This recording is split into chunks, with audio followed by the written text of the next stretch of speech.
The next generation of progressive pundits is here.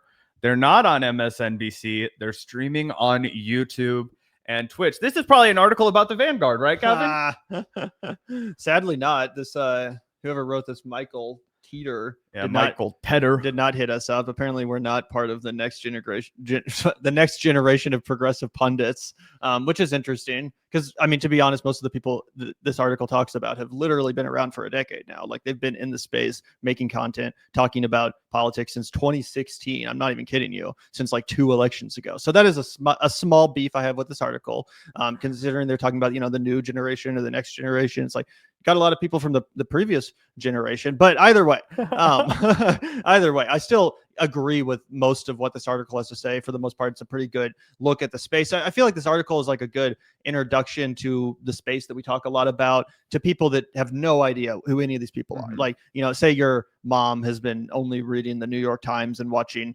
CNN for the last 10 years, and you're like, hey, this is what I'm up to. If you watch content like this will be a good article to send her, because it kind of breaks down what's going on, who the major players are, a little bit of the tensions, as you're going to hear about. But actually, guys, not to brag, but we were sitting at a bar in Brooklyn with Emma Vigeland and Matt Leck, enjoying a couple beers and a couple Aperol Spritz when this article dropped. And Emma was super excited because she apparently, gave a lot of quotes to the author of this article.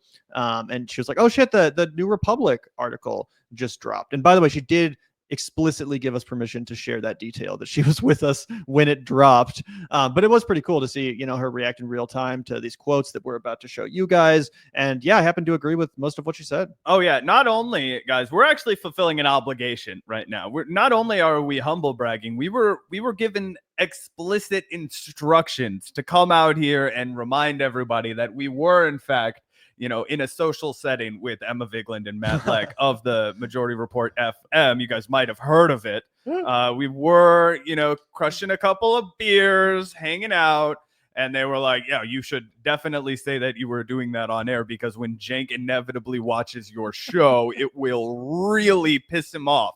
So shout out to Emma, Cenk's former employee, current friend of the show. Yep. That was really cool. And shout out to Matt and Emma for, kicking it with us for a couple hours in Brooklyn. It was really cool to meet him. Obviously, we've had him both on the show before, but obviously, hanging out with someone IRL is always a different experience. And it was really fun to, chat. And it was just, great. It just felt like, normal conversation with normal friends, no weird pretensions or anything like that. Super cool, down to earth folks. So really glad to confirm that. But either way, Zach, do you want to get into a little bit of the meat of this article? Because like I said, I feel like everyone in our chat, they're more than familiar with most of the stuff that is outlined here. But there are some quotes about halfway through where they kind of get into some of this TYT beef and, specifically the difference in outreach that people like Emma and Sam have been doing versus the kind of outreach that people like Cenk Uygur and Anna Kasparian have been doing. I found that to be pretty interesting. Yeah, definitely. Also, big shout out to this guy that came up to me on the train after I'd had many beverages on our last day in New York. This reminded me of that. And I just wanted him to know that if I fucked up that interaction, that was my bad, because I was very under the influence. This guy comes up on the train and we're on our way home. It's like 1 o'clock in the morning. And he's like, keep giving Cenk shit or something like that. And I was like, what the hell is going on? I did not expect somebody to say that to me. So anyway, shout out to that guy. Reacted fine. Yeah. He was being very nonchalant about it too. Like, he was trying to be cool. He wasn't trying to be like, yo, the Vanguard. He just turned to you and was like, yo, keep making fun of Cenk. Yeah. And you were like, will do, bro, or something like that. So I think you reacted the perfect amount. Yeah. I was stressed about that because I was like, fuck me, man. I always do get excited when people come up to us, so don't stop doing that. But I'm always like second guessing how that interaction went after it was You played over. it cool. He played it cool. It was chill. Anyways, this is where it starts to get into the Majority Report. If you want to start there, do you want to start at the top of the article? I think we can probably start around here. Cool, because so this talks about zoom in just a little bit more too. Absolutely. And this is not quite the meat and potatoes, but this is where it starts to talk about the Majority Report and how they were supercharged by the 2016 Bernie Sanders campaign. And around that time, a number of other key players began entering the picture, including Uygur's nephew, Hasan Piker, who started interning at TYT while attending Rutgers and eventually began hosting The Breakdown. He's been profiled by the New York Times, yada, yada, yada. His caustic wit, bro, vernacular. They kind of go into Hasan's rise here. YouTube shows, and then it kind of gets down here, and the Emma Vigeland part is what I was really interested in. I figured you would be too, Gavin. Oh yeah, absolutely. So it says, a newly prominent figure who emerged during the years of Trump's victory is Vigeland, the co-host of The Majority Report. She has a palpable, open-hearted sincerity and a good-natured sense of humor that offers a much-needed ballast to a combative, all-elbows movement. And I thought that was a very great way of putting what Emma contributes to the space. She is very open-hearted. She's a very kind person. She's very, I would say, like, in the best way possible, like softer and compassionate in a way that a lot of us are prickly. Yeah, no, that's a really good way to put it, Zach. I think that's a really good way to put it. Yeah, 100%. And I think that article articulated it pretty well too. Vigeland's career began when she interned at TYT during the 2016 election. She stayed on at the network after the election, and then in 2020 took a job at The Majority Report following the sudden death of Cedar's beloved co-host Michael Brooks. Vigeland has since emerged as a voice of empathetic moral outrage over ICE aids and the genocide in Gaza, subjects that are often avoided or obscured in more mainstream liberal spaces, and as a counterbalance to the more sardonic Cedar. If progressive YouTube space is seen as being hostile to the mainstream Democratic Party, Vigeland has recently made an effort to broker peace. She has lately been appearing on, quote, different shows that are broadly on the side of the left to bring folks together and a bridge that everlasting 2016 divide between more progressive Bernie-associated people and more traditional Democratic Party voter stalwarts. Uygur has been doing some outreach, although it's proved to be far more controversial. Last December, he appeared at the conservative group Turning Point USA's America Fest, that's crazy it was that long ago, conference in Phoenix, where he talked with right-wing commentator Charlie Kirk, high-fiving him near the end. Quote, I got the crowd to boo Dick Cheney and Mitch McConnell. We disagreed in parts. We agreed in parts. We talked about how private equity is driving up home prices and how Wall Street should be banished from buying residential property. He told me, we still have massive disagreements with the right, but a shocking agreement we're breaking out. It's funny that he understands the problem of private equity and driving up home prices, but not the problem with private equity corrupting our media system. That's good old Cenk Uygur for you. Vigeland and other members of the left had a different take, arguing that the audience was, quote, just excited to have somebody who presents themselves as left-wing validating their ideas, end quote. To her, Uygur wasn't doing outreach. He was serving as a, quote, tool for the ends of conservative media, end quote. She, like many other leftists, suspected a more sinister goal. Quote, it seems to me more like a business strategy than one that's actually interested in building a durable movement, end quote. Ooh. Brutal. Brutal, and echoes a lot of the points that we've been making for years now on the Vanguard. Guys, I want everybody to know this journey of the Vanguard, getting to the point where as many people are talking about TYT's corruption as they are, began 4 years ago, okay? 4 years ago, we started talking about the Katzenberg money. We started talking about the shift in tone. We started talking about how they're a different network than they used to be. They got rid of the on-the-ground reporting element that they used to do. TYT Investigates. They've gotten rid of all their, compelling shows besides a handful of, real legacy shows and John Idarola's very successful Damage Report. We've talked about how all of these things have been unfolding over time. Their change in tone when it came to homeless people and the unhoused, when it comes to crime, when it comes to always agreeing with the right wing and always antagonizing the left wing. We have documented that entire pivot as well as the financial, ends that it was serving. Yep, 100%. 100%. I totally agree with Emma's analysis here. It's really refreshing to see, that she understands what was clearly going on. Obviously, I already knew that. She came on our show to articulate basically the exact same thing.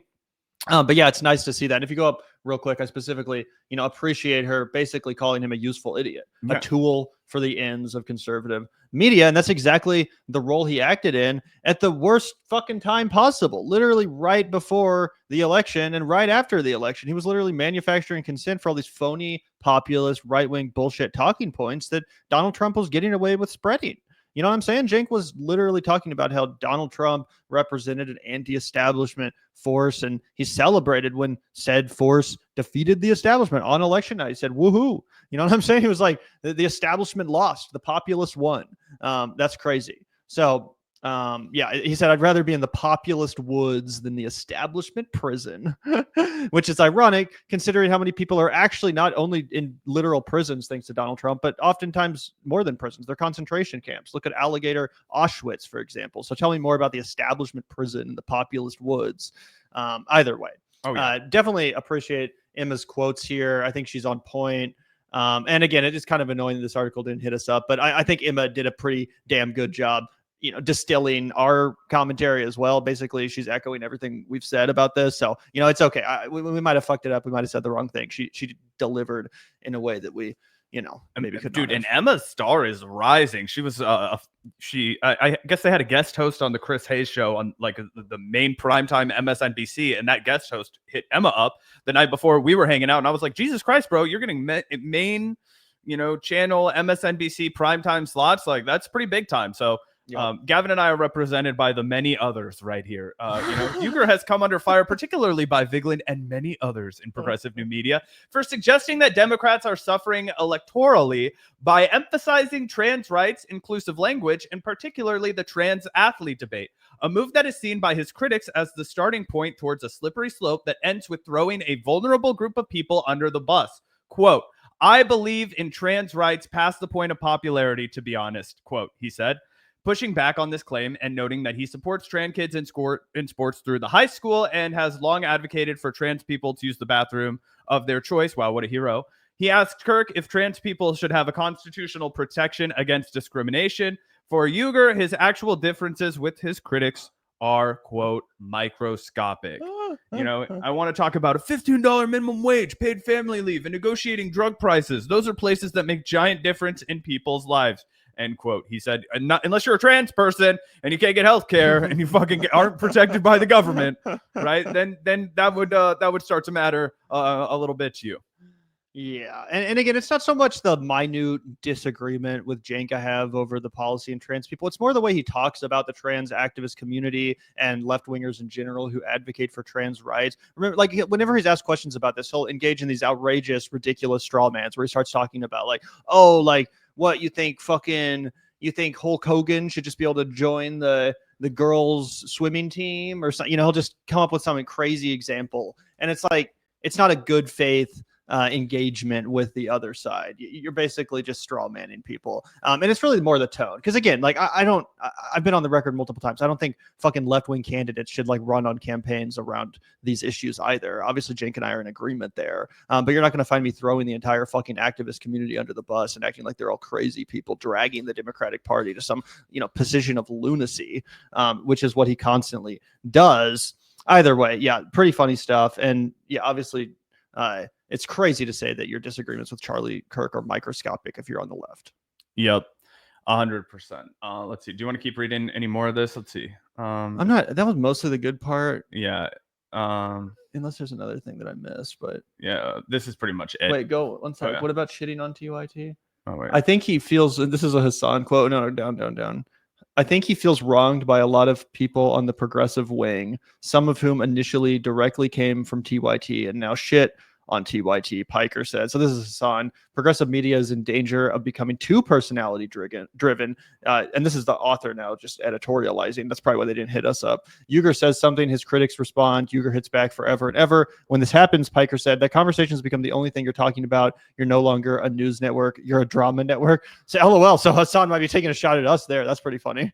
Yeah. And it's funny too, because I want to hear, we have a clip of Hasan talking about this article right here. And he kind of defends Cenk a little bit and says that he doesn't think Cenk is a grifter. And I went ahead and did a little bit of homework, right? Because people are always like, you guys just glaze this on. All you guys want to do is glaze this on.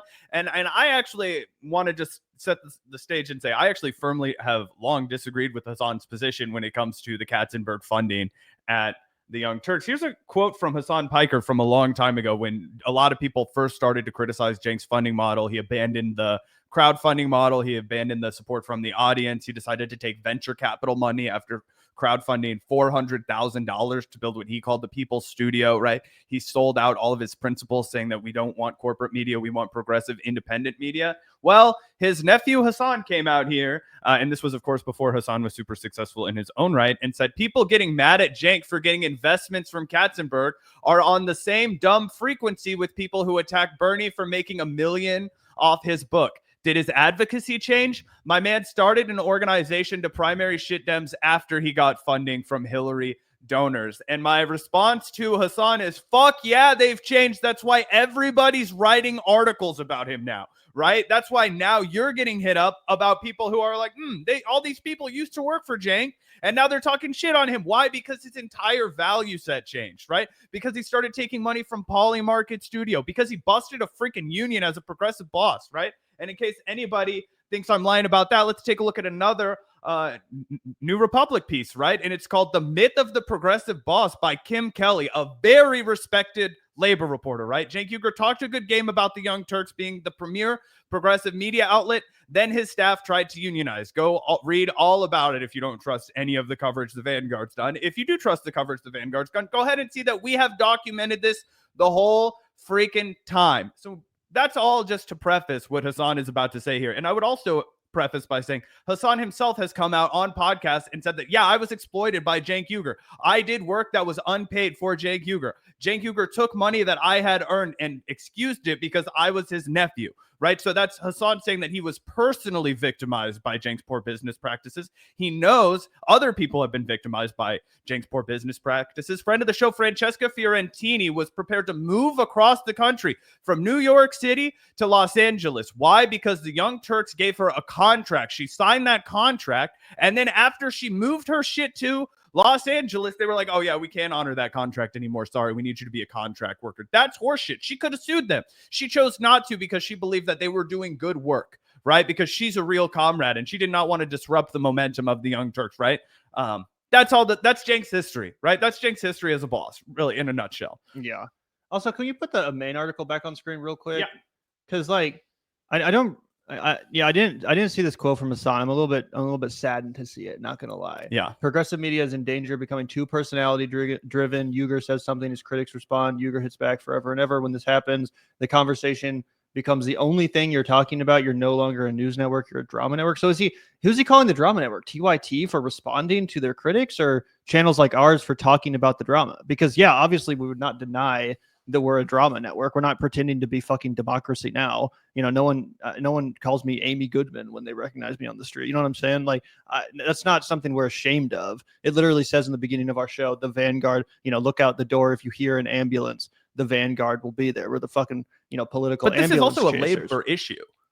Yeah, well, that too. But I'm just saying, like, and that's the second part, is that it's not just drama. No. It's substance by way of drama through the lens of drama. You know what I'm saying? It's like that tweet you posted the other day that was like, yes, I'm a hater, but I'm a hater with, critical analysis and intelligence or something like. It's like, yeah, there is a point to the hating. There's a point to the drama. It's not just literal TMZ shit. It's not like Cenk was spotted at a cafe in Los Angeles with a woman who's not his wife. Are they having an affair? Like, obviously that's not the kind of coverage we do. And also my other response to that, again, if Hasan is like taking a shot at us or something, you know how many fucking drama networks there are in the right wing? And you know how many views they get? You know how many fucking clip channels there are in the right that just pump out fucking slop? Yeah, we need to combat that. We need to have left-wing version of those channels to actually meet people where they are and to get in the algorithm in the way that this platform works. So I'm not ashamed of being a drama network, but it's kind of interesting that he, contextualizes it like that, given the history with Cenk and his own exploitation that we've talked about. Yeah, well, and I just completely disagree with the characterization that talking about his former employer and his uncle's labor mispractices is drama, right? That's super self-serving rhetoric, and it reminds me a lot of how he recently just took, clobbered his own chat a little bit for calling the Lolo shit drama. He's like, that's not drama. That's a serious issue, right? That's something that has to be addressed. We have to talk about that. This is something that's important. There are victims to this. It is not drama. Dude, why the fuck do you think Kim Kelly wrote an entire goddamn piece for the New Republic about how your uncle is a union buster? What about those employees? What about the people like Hank? I'm sorry it's bad for your brand when people criticize your uncle because you love him and you don't want to call him out like that, but that's not my fucking problem, dude. And it's not drama to talk about labor exploitative practices that are happening under the supposed progressive news show, right? And you want to sit back and be all high and mighty. He might not be talking about us. I don't care if he's talking about us or not, but I don't think that's drama. I don't think covering, okay, this dude wants to go around town and get all these mainstream interviews where he talks about how he's the oldest and largest progressive news source on YouTube, right? Well, guess what? That means I'm going to be able to be critical of you as a media critic. All right, that's not like, does he feel the same way when people come out here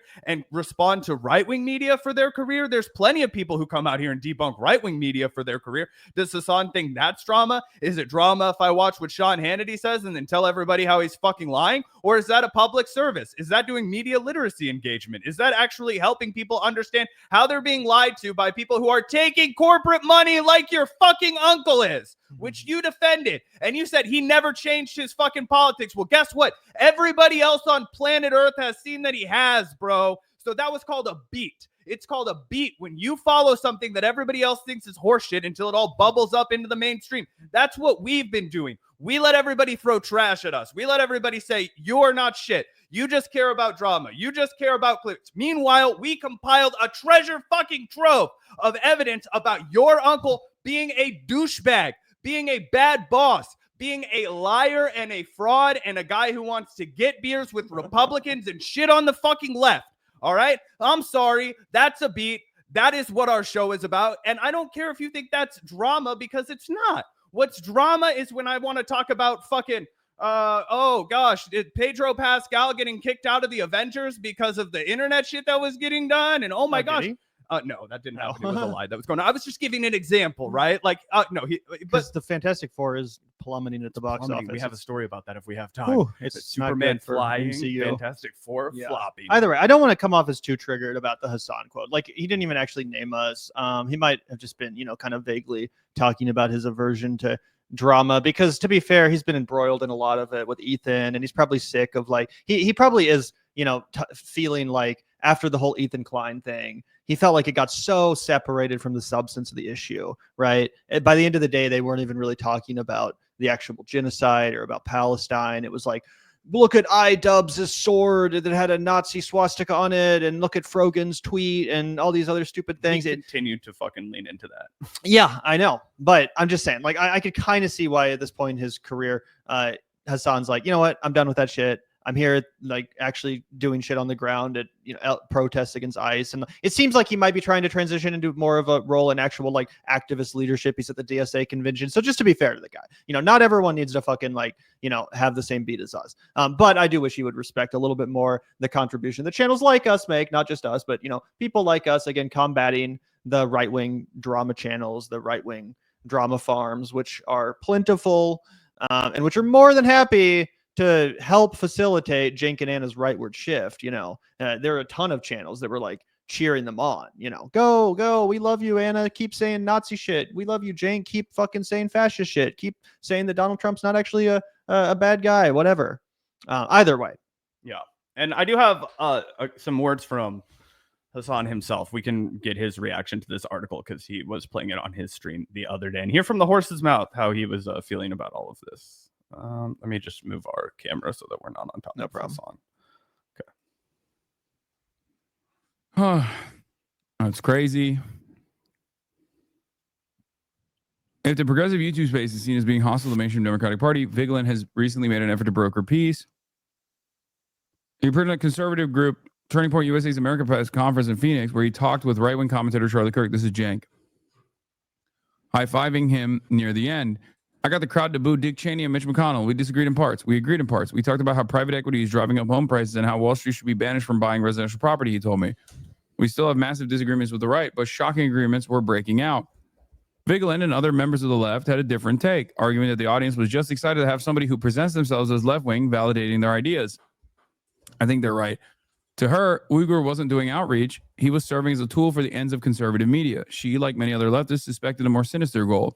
It seems to me more like a business strategy than one that's actually interested in building a durable movement. This part I disagree with. I know Cenk. He is my uncle. He does not do these sorts of things because he thinks it's going to benefit him. You can say many things about Cenk. You can't say he's a grifter. It's sad to recognize that this is a genuine change of attitude in his mind that he just cannot comprehend. No, it's not, dude. You're fucking dumb. I'm sorry, but you're missing the mark here. Like, you're missing the moment. And I'm sorry. I just can't. It has to be because this is your uncle, dude. You literally have talked about how your uncle exploited you.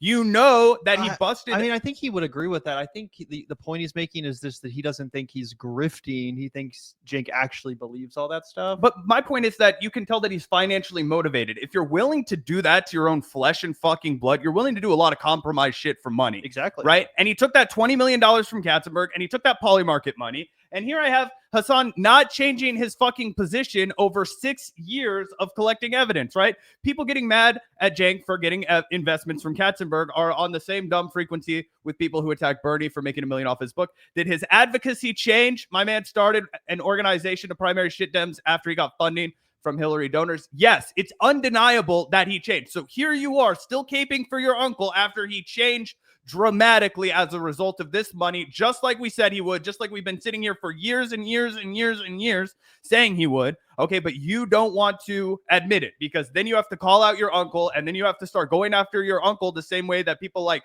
us do because that's your brand. You're like, I am a socialist. I care about workers. So it's kind of like, you know, he can't fess up to the reality because then it would obligate him to say things about his uncle Cenk that he doesn't want to say anymore. That's how I feel. Yeah, it's kind of weird that he's literally directly disagreeing with Emma Vigeland's point there, basically saying that she was incorrect to identify it as grifting. And you know what? Like, because we've heard this now a couple of times, not just from Hasan. I know Griffin came on the show and was like, I don't think he's actually grifting. Like, it's this word, grift. People seem to think it's overused or like, what? You know what? Fine, throw it away. Changing your politics for money does mean grifting. No, I'm aware. No, I was talking to that guy. I'm just saying that, like, use whatever other word you want. If you don't think grifter is an accurate word, or if you think it's unfair or whatever, what word do you think describes someone who throws under the bus all of their former colleagues, all of their former allies, only to pander to the other side which they've been publicly shitting on for years, which they've been inspiring other channels to take that tone towards for fucking years. Now they want to come out and throw all those people under the bus, publicly insult them, humiliate them, fire them, even in Francesca's case, live on air. Okay, so what's the word for someone like that? Who does that to their friends, who treats people that trusted them that way, who treats family members that way, only to embrace the side which hates them and everything they stand for, in some bizarre pursuit that sure seems like it's financially motivated, to me at least. That seems like it to me.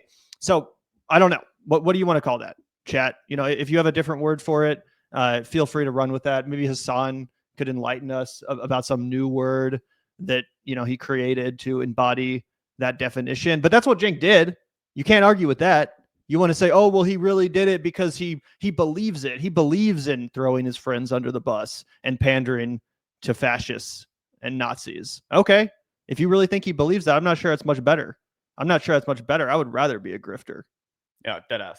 And also, we've seen him pivot his politics multiple times in his adult life. So I'm just saying, right? Like, how obvious do you need it to be? Oh, when I was in college, I was a conservative, and then I was an Obama Democrat, and then I realized Obama wasn't the right thing, and then I became a Bernie Sanders Democrat, and then I realized that I hated Bernie Sanders, and Donald Trump wasn't a fascist, and I became an Elon Musk independent, and then I realized Elon Musk was a Nazi, so then I became just an enlightened centrist that thinks we need to, you know, broker peace between the left and the right with a real serious anti-establishment message. It's like, dude, you flip-flopped around so much. That is textbook grifter. That's textbook. I don't have a sincere belief system to anchor me to any position, dude. So you're just floating around at sea. Yep. Specifically because it's not like Cenk was ever shy about using that word and charging people that he disagreed with as grifters and, you know, right-wing sellouts and useful idiots. He not only went after Jimmy Dore viciously and accurately for doing exactly that, but also Dave Rubin. He also did this huge explosive rant where he called people like Brianna Joy Gray fake leftists who were grifting and just trying to pander to the right wing. And it's like, I'm not even saying I totally disagreed with all of his criticisms of Brianna. I don't remember everything he said. I think she came on and fucking destroyed him at the time in a debate. But still, Cenk was more than happy to call her a grifter and to say, oh, look at all these people that are just trying to get right-wing clicks to get more views. And to be fair, like I said, I did kind of agree with that with Brianna. She kept publishing these, you know, headlines on the Hill being like, Tucker Carlson is right. Marjorie Taylor Greene is right. Jimmy Dore is right. Like, she kept doing that. And you know, I was like, okay, you know, I see where you're coming from, kind of, even though she then came on and destroyed him. The point is, Cenk never had a problem with identifying people as grifters or pointing out where there may be a financial motivation or an attention motivation. Because it's not just financial, it's also attention, it's also clicks. Like, yeah, obviously not all these people, it's not like we're talking about a bunch of poor people. Like, most of these people have enough money, they don't need enough money to like pay rent. It's not like Cenk's like, oh, I need to fucking, you know, shit on the Democrats enough so that I can pay rent this month. Obviously not, but what they do crave is attention. And when He wants to be on in airports. yeah, he wants to be on airports. And when Cenk stopped getting as much attention from the left, yeah, he did want to go out on the TPUSA stage to get adulation from all these fucking right-wing idiots by telling them what they wanted to hear, which is that, yeah, the establishment's been defeated, guys. We all hate Dick Cheney. We all hate, you know, who was the other one he said? George Bush or Mitch what? McConnell. Mitch McConnell. Yeah, all these people that like everyone fucking hates, that like 99% of the country hates. Oh yeah, yay, the revolution is here and the establishment has been quashed by the populist forces of MAGA. Woohoo! Yeah. Let's see if Hasan has anything else interesting to say before we move on. That's what it is. Like, he's not like farming. He's not trying to like actively farm the right-wing audience. He has become more, in my opinion, right-wing as time has gone along. But as our chat pointed out, he identified as a Republican until he was 30 years old. He identified as a Republican until he's 30 years old. Then he gets his mind changed because, business opportunity makes it so Barack Obama is the hot fucking thing on the internet, right? I don't think people understand that unless you've gone back and read about it or you were there at the time. But if you're our age or younger, you might not remember what the internet was like in 2007.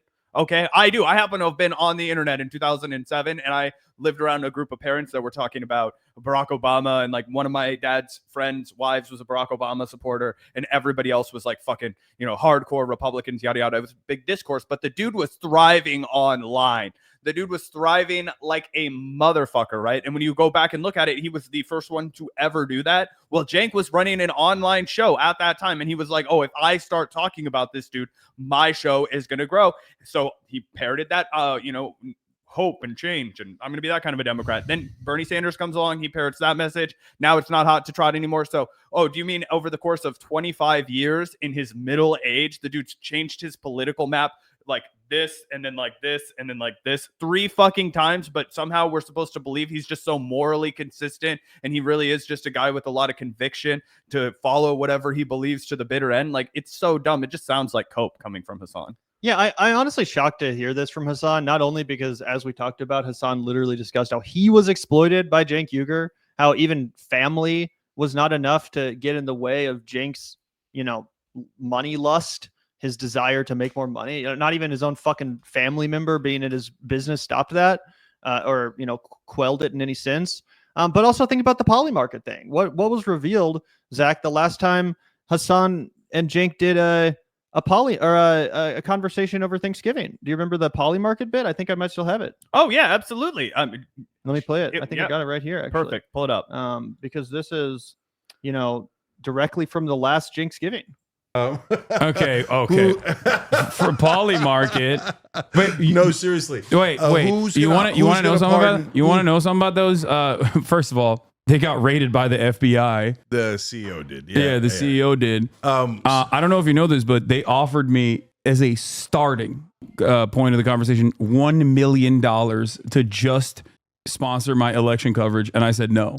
Good for you. God bless your heart. I probably would have said yes. Anyway, well, okay. So just like that's the entry point of the conversation. They were like, "We'll give you $1 million." I was like, "No." Anyway. Okay. So, anyways, put that aside. Checking polymarket.com. Polymarket's one of our sponsors, and why I care about them is, number one, it gives you a state of the race as to what other people are thinking, and they're not just thinking it. They're actually put money behind it, and hence they believe this with a lot of conviction. And so that's part of the reason why it's interesting. So again, I mean, there's literal proof that Hasan has a lot more fucking actual credibility than Cenk when it comes to this subject matter of grifting and sacrificing your values to make an extra buck, whatever you want to fucking call it.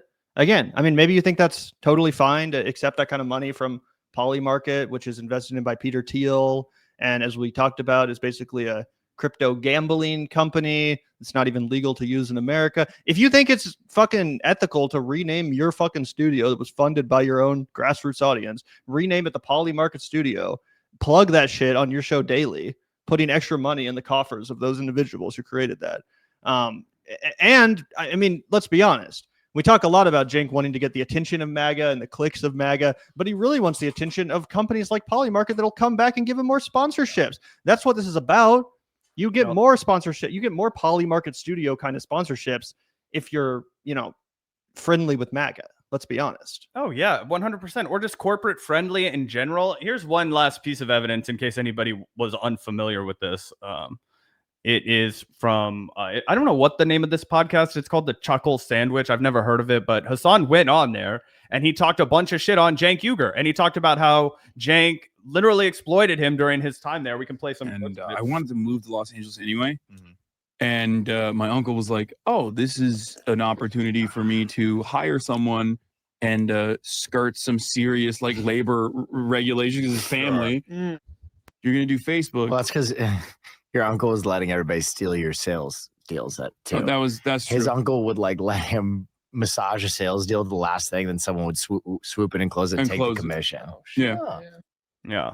So, but I started working with my uncle, and look, I think it might be a little Turkish of him to do this, but he definitely took advantage of the fact that I was his nephew in Turkey. And this is the conversation with Sean O'Brien. With my uncle, and look, I think it might be a little. I fucking hate it when that shit happens. Anyway, DIY guard. But that was when he was talking to Sean O'Brien, another two-faced rat bastard that we called out before fucking anybody on this podcast. Okay, I want everybody to know we took shit for calling out Sean O'Brien. I was like, this guy's a closet Republican. I have it on good authority from multiple people that he's a closet racist. And boy, he got in the fucking tank for MAGA. Yeah, 100%. And I guess the last thing I'll say about this is like, I'm more than happy to give Cenk and Anna credit where credit's due when they do a good job. I'm not saying that just because they tried to pull off this grift, failed fucking miserably. It's not to say that like, they can never say a thing I agree with again, or that I'll never give them credit again. No, I gave them credit not that long ago. I gave Anna credit not that long ago for, her Piers Morgan thing, whatever. But don't fucking gaslight us. Don't fucking gaslight us about what they absolutely 100% tried to pull off, and the amount of times that they've had to fucking backtrack and correct themselves over stupid shit that they said and disagreements they had with longtime contributors and people like Francesca Fiorentini, who they embarrassed themselves, slandering and smearing as triggered leftists, now to only have to come around and be like, yeah, I guess, we were a little bit wrong about that, backtrack, gaslight, whatever. So don't fucking gaslight us. They absolutely tried to grift. They tried to reamass a right-wing audience because their left-wing audience was fading.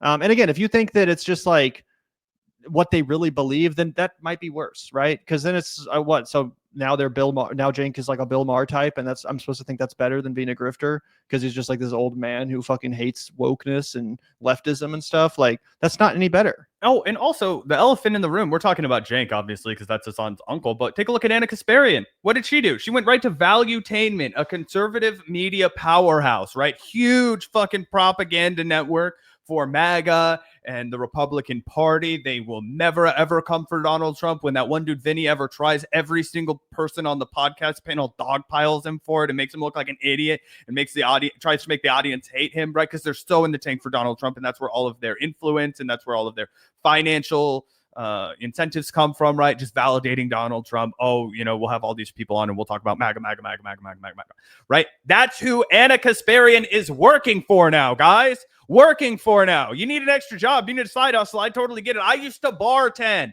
I used to stand on my feet for 10 fucking hours instead of reading advertisements to you when I wanted fucking extra money, right? Because I have a soul and because we have a principle. And just because we got some fucking fruit dangled in front of our face doesn't mean we were going to bite at it, right? And it's crazy to watch Hasan, who has so much. Just stick up for Cenk Uygur, who has so much, and Anna Kasparian, who has so much. Meanwhile, he wants to act like he's the voice for the fucking working class and the poor people. It's like, dude, your uncle exploited working people who did not have the opportunities that you have. All right, straight up, that is the truth. And now you're running cover for this guy so that he can launder his reputation and rehabilitate himself. That's what you're doing. You are being a useful idiot. Okay, it's fucking crazy. Yeah, I don't really understand that quote, to be honest. It seems like a total change of tune from the last we heard from Hasan. Like the last time we covered Hasan on this topic, he was literally throwing or not throwing him under the bus, but exposing Cenk for the exploitative practices that Hasan experienced while working at TYT. Like, and not only that, but the most recent Cenk's giving was totally off the rails. It was total confirmation of everything we've been saying about the direction that Cenk is going in. Go back and rewatch that if you want to see some crazy shit come out of Cenk's mouth. So I'm not sure. Maybe, Cenk and Hasan had a family moment. Maybe they were drinking some beers together and had a heart to heart. And maybe Cenk started crying in front of Hasan about how mean we are and how much it gets to him that people are making fun of him or whatever the fuck. And then Hasan got all defensive. I don't know. I genuinely don't know. Again, I don't want to make a huge deal about it and act like this is some huge thing that I'm insanely triggered about because Hasan doesn't agree with the Vanguard's commentary. Can you believe it? Like, I don't really care. But I am just surprised. It seems inconsistent with a lot of what Hasan has said about his uncle in the past and a lot of the honesty that he seemed willing to put forth on this front. Oh, yeah. I think it's bullshit, man. Personally, I think it's bullshit. For a guy that wants to stake his credibility with standing with labor, standing with workers, right? You got to pick the other side besides your fucking uncle on this one. I'm sorry. You have to pick the other side besides your uncle. You have to pick the Hanks of the world. You have to pick the people who got fucked by your uncle. You have to think about all those people, Hasan. I want you to think about every single mom or uncle or young person that on a Women of Prayer sent $5 or $10 to build that People's Studio, right? To have an actual progressive, independent, people-powered news network, right? They raised $400,000 fucking dollars. All right. And then your uncle turns around and says, I want more. Let me go to a venture capital firm and do a Series A fundraising round. Are you fucking kidding me? Yeah. Then bust his union. You don't have fuck all to say about that.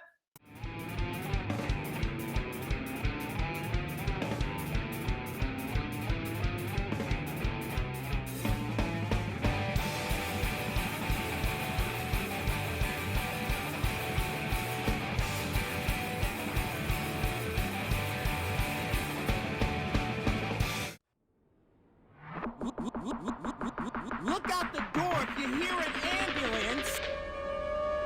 The Vanguard will be there, sir. The Vanguard will be there,